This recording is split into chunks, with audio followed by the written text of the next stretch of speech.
although I didn't know I was pregnant at that time. But I finally left. I got the courage to leave. I had 250 quid, a bag of clothes, and my son.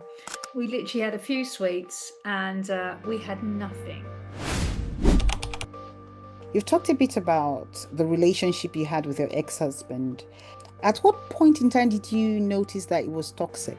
That it was a bit gradual. You were seeing the traits, but So it was not. gradual. It was gradual, but I suppose when I had stopped drinking when I found out I was pregnant, and I would see things, like for example, when I finished work, I'd pop down to my local pub, and it's literally a couple of doors down.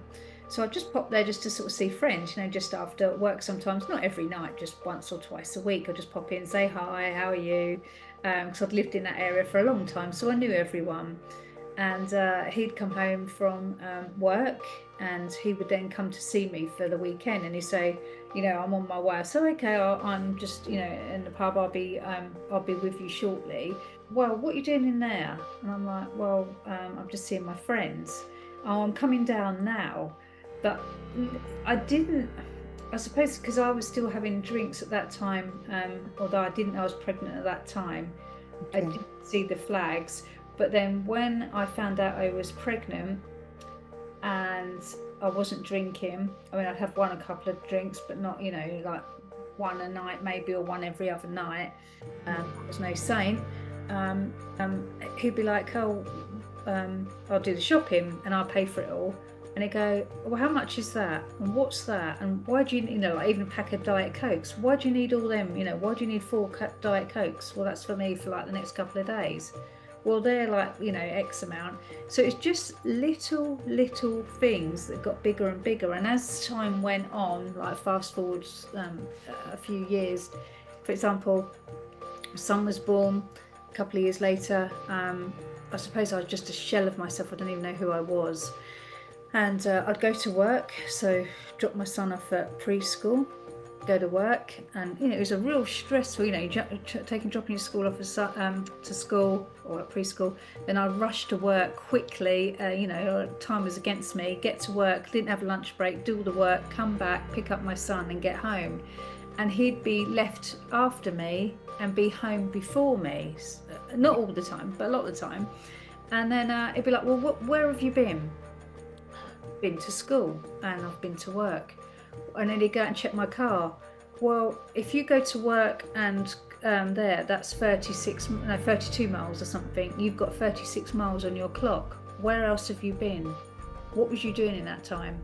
And that's how it kind of like was, or he'd check the bank, every day.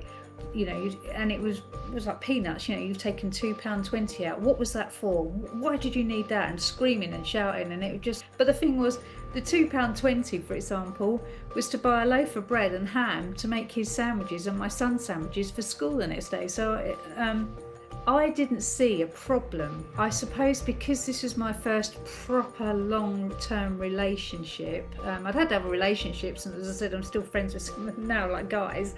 It was my proper, I suppose, long-term relationship. And I didn't see these as problems, which is ridiculous now being out looking in. It was only when I saw a friend. I'd saved up for ages, and we'd gone to Fort Park with our children. And bearing in mind, I hadn't taken my son anywhere apart from the park because we just didn't really have any money. So I'd Yeah. saved up, and I was so excited.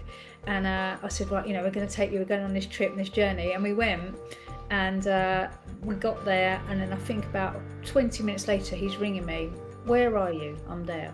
How long are you going to be? I'm like, well, we've just got here. It's our first day out in about 5 years. So it wasn't like, this is our outing, mine and my son's, he could have come, but he didn't. And so it was our first proper outing. And then, as I say, it was just call after call. Where are you? What are you doing? What are you doing? When are you going to be home? I'm hungry. I want my food on the table, and it just got worse and worse and worse. And, and you just walk it on eggshells, and I felt sick. And even like with, for example, Christmas, Christmas is supposed to be a really lovely time for family, and children, and used to always try to make it like nice. And I'm not the best cook in the world, just so I print it out there, Grace, I'm not. But I cooked dinner, just a normal roast dinner, and Christmas Day's supposed to be special, isn't it? And even Christmas Day, put the food on the table, and he got out and went, what is this shit, and like threw it down. And my son was screaming and crying, and to be honest, most nights I was crying. Probably about 5 times out of the week I was crying with the abuse, the mental abuse. I didn't really have much physical abuse with him, but it was more mental. Anyway, this happened over years and years and years, and it took me a lot of times and a lot of courage to build up the strength to leave. That was the hardest part. I think for anyone out there, the strength it takes to leave someone is not easy. But for me, made a big mistake. I just had to get out there. I was literally, it's making me ill. So ill, and even the doctor come around at one point, and I couldn't get out of bed. And my mum called him. So I've been in bed 2 days, and I've never felt like that. And he said it's stress. And my friend said as well, this is not normal, Lisa. You shouldn't be treating you like this. You shouldn't be doing this. And but I saw it. I didn't see it prior to that. I didn't see it as a problem. I just thought, oh, this is just normal. But I think a lot of us do. You don't. I didn't know this relationship. This isn't normal. It's only when you're outside looking in. When you're in it, I know it sounds crazy, but you can't always see it. That's true. Yeah, and you cover up for them. You didn't really want me seeing my parents, and so you'd make excuses for them, or you'd make excuses, and it's weird how it's like you're the protector. I was protecting him, and for what? But anyway, long story short, over the years I plucked up the courage to leave. I told him once, I said I'm leaving, and just out of just a bit of an argument, and I've never stood up for myself. I'd never said anything. When he'd scream and shout at me, I'd walk off. So I'd walk off and go upstairs and cry, but I tried to do it quietly so my son didn't hear. But so this particular one, I said, I'm leaving. He goes, oh, over my dead body, you'll never leave me. And he goes, you've got nowhere to go, and you're not taking my son. So I was scared. So then that took me another couple of years then to leave. And again, there's long story short, there's so much happened in between. But I'll be here all day, not going through all the problems. But I finally left. I got the courage to leave. I had 250 quid, bag of clothes, and my son, and I went. And that was the most scariest time I've had leaving, because the problem was, for me, I had nowhere else to go. Because my mum and dad are very old-fashioned, and me and my dad didn't really have a close relationship. And my mum said, well, really, you need to sort yourself out. Is it for better or worse? But they didn't know half of what was going on. I hadn't told them because I was hiding everything because I was embarrassed. So anyway, long story short, left.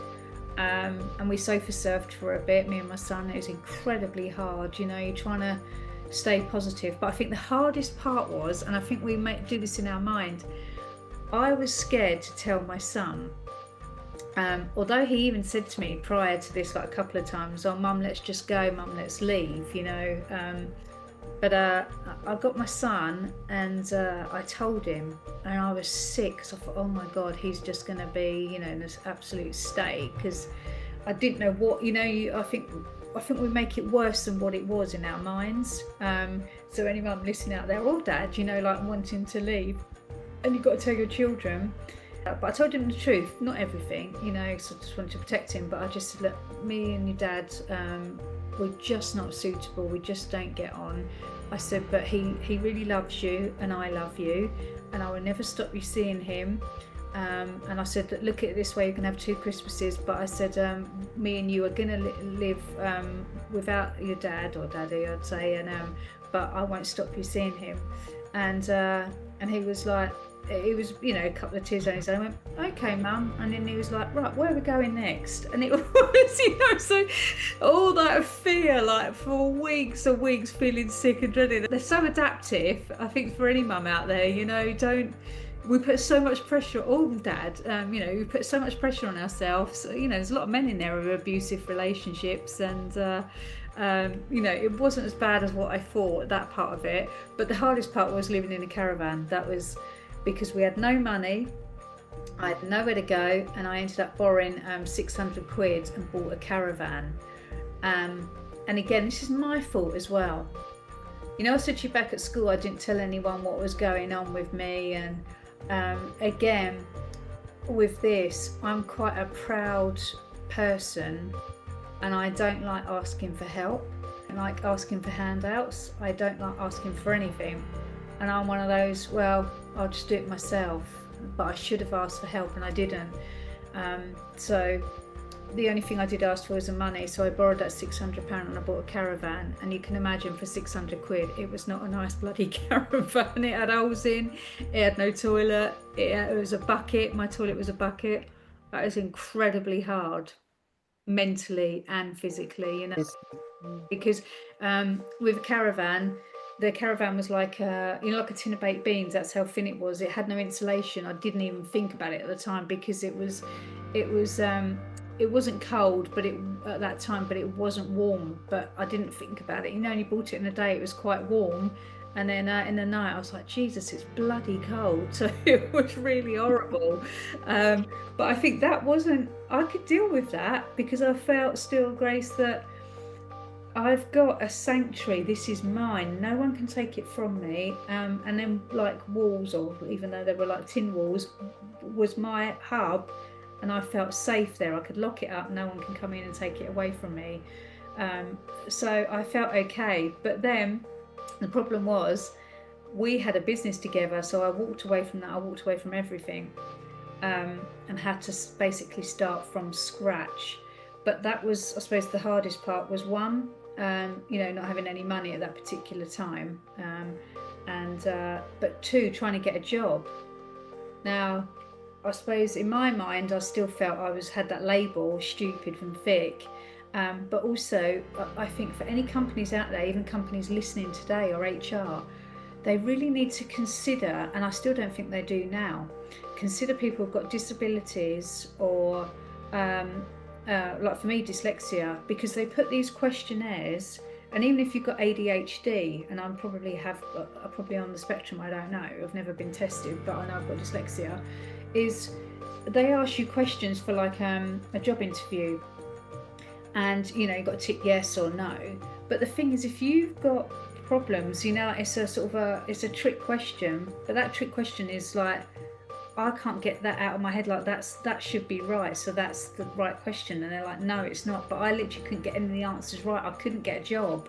I really struggled to get a job. I was struggling, and as time went by, I was having no money. I was trying to put food on the table, and not being able to get a job. It was really tough. And I think this was the worst part, my biggest thing that happened to me. So it was coming up to Christmas now, and barely putting food on the table. And my son, when bless him, he never asked me for anything. I think he's so sweet. But I said to him, Brad, I don't know how I'm going to get through, and I don't know how I'm going to buy a Christmas present. And anyway, he'd gone to, I don't know if it was his nan's, or he'd gone somewhere, or his friends. I think it was his friends. Anyway, he went to his friends for a weekend. It was a couple of days before Christmas.